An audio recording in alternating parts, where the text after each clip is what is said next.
Hello and welcome to All This Bliss. My name is Mahaleyah, and today I have a special guest. Her name is Belinda, and Belinda wanted to make this video because there was some information that was put out on YouTube some time ago. It was the year of 2000, and it was a video that was made, and it was made in Dimona, Israel, and it was about the Hebrew Israelite community. And the subject of that video was polygamy. And Belinda was a part of that filming. And since that time in 2000, she has taken a different position, and she would like now, for the record, to state how she feels and everything that transpired since then. So, Belinda? First, I'd like to say my name is Seporah when I was a Hebrew. I'm today no longer a Hebrew, and neither do I believe in the doctrine that I was raised by. During the time that I was a Hebrew, there was a film made by some students that were visiting our community, and my family was chosen to participate in this video named Sister Wife. And I was totally up under the influence of our spiritual leader, Ben-Ami, and his teachings. I joined that community as a child. My father brought me, and I had been there from the age of 8 years old. At the time in the video, I was maybe 41. And since then, my life has changed. It was seeming to me right after the video premiered, my life took a turn for the better. So what I wanted to do today was to set the record straight, because I had a friend tell me that she saw a clipping on YouTube or somewhere, and that I was listed for a woman who supports polygamy. In our community, it was called divine marriage, meaning a man could have up to 7 women. It doesn't matter if it's 2 or up till 7. A man could have. I don't support any of that today. And I wanted to take this time here today to explain what happened to me, briefly, what happened to me. We had 2 premieres, and in the last premiere, as we was going to the stage to take a bow, the professor said, Elu hamiskenot. In the Hebrew tongue, that means that these are the ones to be pitied, or these are the victims. You know, it's not directly translated as victims, but these are the ones who don't know. You know, poor things. These are the poor things. And saying, I guess, that we were innocent, and we were, because we knew nothing like I know today. So I thank that professor, because from that point on, I asked why. I was totally thrown. And like I said, when I was making that film, I was followed by cameras and mic'd up every morning, you know. And they sent professors and mentors down to try and show me the disadvantages that I were having, and that I was suffering, and that I wasn't happy. And I continued to say that I was, and I continued to say that I was okay with it, and my beliefs were all of beliefs that was given to me by my father and our spiritual leader. And I totally was up under the spell of the brainwashing and the spell of Ben-Ami Carter, which is the spiritual leader of the community, which today I'm a free woman. And I do not support plural marriage, polygamy, and I would not suggest it to anyone, you know. So today Mahaleyah wants to ask me questions, and how we gonna do this? Well, one question that I would like to ask is, why do you think they chose your particular family to do this film? have no idea. I have no idea. I just know that when I did the film, I was very proud of the film. And I had a lot of my friends tell me the film was terrible. And I was based on what? Because I was totally honest and I was true with what I knew. And I did not see what they saw. And even though they were a part of the plural marriage system and they have been complaining about it the whole time, I didn't participate in it until 21 years of marriage. Then he took on another wife. And I was excited about having my opportunity to partake in it, but somewhat, because my whole life I waited on that day and it never happened. And when it did happen, I really had concluded that it was necessary because I had seen that a lot of the people that were in it, they weren't happy. And it started to make sense to me, but still under the spell, under the influence, you don't connect the dots. I just actually thought that maybe they're not being totally 100% open to the idea and giving it all they got. We was told that jealousy was something that you were supposed to conquer. It was not your nature. We was told that a man's nature, he was born with the nature to have more than one wife, even up to 7. I was told it was all Bible-based. I was also told that a woman's jealousy is something that's evil and she shouldn't have it. And it has nothing to do with God. God didn't intend for her to be this way. Like, she developed this jealousy out of the fall of man, and it was not her nature, and she should be ashamed of it, and she should change it, and she should open her life to other women, and she should support it when a man was entitled. You know, it was his nature and that he couldn't live without it. And I bought into the idea. And as I was a young woman, I bought into the idea. I saw the pain and the suffering of the people. And we always had the guilt that it was something we wasn't doing, that we wasn't maybe giving it 100%. But today, I don't believe in it. It's not true. It's not real. It's not connected. Okay, but it wasn't overnight. What happened is you had an aha moment at the last premiere. I had an aha moment that opened me up to so much truth about myself and my life. And how the community was actually being perceived. How we were being perceived as misconnected, as pitiful people, as, sorry people. And I thought I was supposed to be proud, and I was always told that my job was to save the world and to be a light into the world, and that everyone should want to be like me. And at that moment, I understood that I'm being pitied here. Mm-hmm. And it resonated with me because I felt pitiful. I actually felt pitiful. It's not like I felt good, but it had been asked to me, what are you going to do when he bring her home? What are you going to do when she has a baby? And I only thought, I'm going to love her. I'm going to love her and the baby. I'm going to take them in. I'm going to give them all I have. And it wasn't until I saw how unhappy she was, how unhappy he was, and even the children. Everyone was so unhappy, and I was unhappy myself. But we were trying with all we had to make this work, and there was no winner. Nobody won in this. I was prepared not to win because they said only the meek and only those who suffer in the Bible, all this stuff about suffering. And I wanted to get that prize at the end of the tunnel when realizing that I was being made a slave. None of it was connected with universal laws that controls the people here on the earth. It's a reason when you see people sad that they're sad, and it's their fault.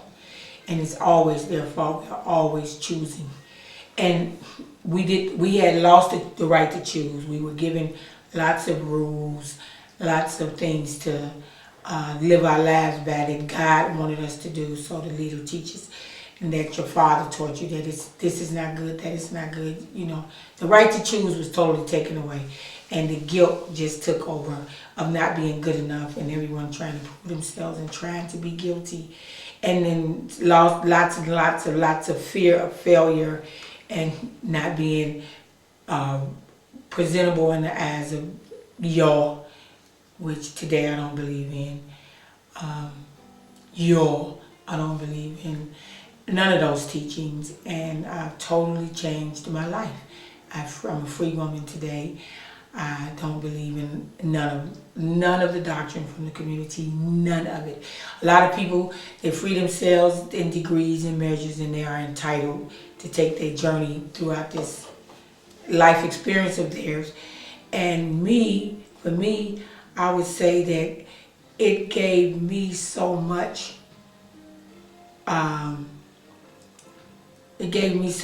direction, in the right direction. Having this experience has given me so much direction now, because now I didn't cheat. I did it to the letter of the law. So when I turned around, I didn't have to question what parts of it to save, because I did all of it and none of it worked. None of it felt good. And it's a great thing to be able to throw it all away and not have to sift through it, because initially you want to find some good in it. Okay. So And there's no good in it at all. So it wasn't overnight. It was a gradual thing. How many years after that would you say it was before you actually separated yourself from your family or left? Well, Was it an agreement between moved, the three of you, or did you just move on your own? No, I actually moved in the year 2000. End of 2000. Oh, it was that soon. It was that soon. The movie premiered. Ella lived in a separate home for the first year, and when she moved in, things was happening fast for me. Things was happening real fast. Like I said, I had my aha moment. I started to face the truth about myself and my life, and I always felt that I had the right to choose, even though people were planning things and making you feel that these are your choices. Because even though you choose, but you're not choosing for you, because you are nobody. You're choosing for God, and you're choosing God. God needs you to do all these things. And I realized that God never needed me to do anything but to choose what I wanted to do and be happy about it, you know? I mean, I don't think that there's a God who stands over people and says, this is what you should choose, and if you choose this, you should be happy, and if you choose this, you should be sad. I got rid of the whole God perception and the whole everything. I mean, today I believe that what's right for me is to be happy. It's something that I choose and want to do. It's simply a choice. I chose to be happy, now I'm happy. I chose to listen to my emotional guiding system. I chose to listen to my heart. I chose to to think with my head and not just with my heart. I chose to create balance in my life, to alleviate stress. And stress is simply not knowing and not being able to bridge the gap because of a lack of information. It creates stress. Okay, so everything became so simple. So many doors opened up to me, and I would like to thank those people that created and that created The Secret, the tape The Secret. I had channeled that information in before I saw that tape, because my journey had began. I was running around trying to convince all of my friends that the only thing that mattered was energy, and if we pay attention to it, the handwriting is on the wall. And I ran into a brother that said, you need to see the tape The Secret. And when I saw the tape, I was relieved, because I was trying to figure out how can I give this information back to everyone. And when I saw the tape, I said it's already on tape, it's being done. And I was relieved for that, and I started passing The Secret out to help me with all the things I had discovered on my own. And since that time, haven't you entered a mentorship program where you graduated from that and you're now mentoring other females or sisters from the community that are dealing with some of the same issues? Definitely today I actually help women to find out who they are and how to start choosing for themselves and being responsible for their own happiness and responsible for the things that's happening to them. That you are never a victim. Being a victim is a choice. You know, that you can always change your life. It's never too late. And your mind is yours to think with, and the things that's planned in your mind that you may believe was your original plans and that were not yours, you know. So a lot of that work is being done now. And on the outside of the community, I'm still in Israel. I have visited my homeland, America. I returned to America and on several occasions and reconnected with my relatives there. I'm a fan of Oprah.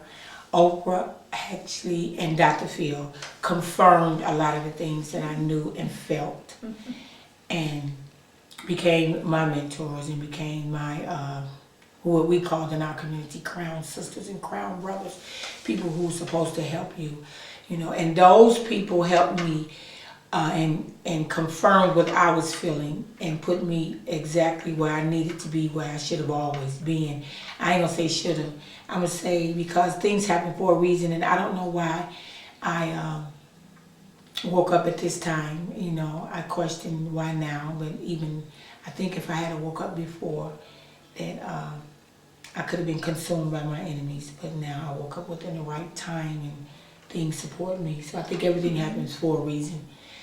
And I'm just a very, very happy woman today, and I do not want no one to think that Seporah, Belinda supports plural marriage, divine marriage, polygamy. Are you married? No, I'm not married. I also don't believe in marriage. I believe that marriage takes the joy out of a relationship.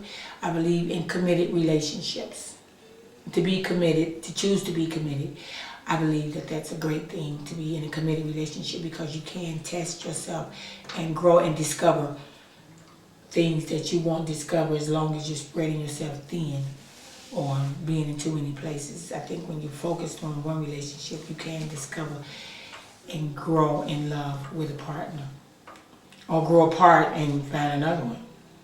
But I think that commitment in a relationship comes natural, and it doesn't have to be a marriage to create that bond. I think that bond comes easier and better without the stress of a marriage. I think a marriage really represents a law that now you're mine and you're supposed to be here for me. Okay.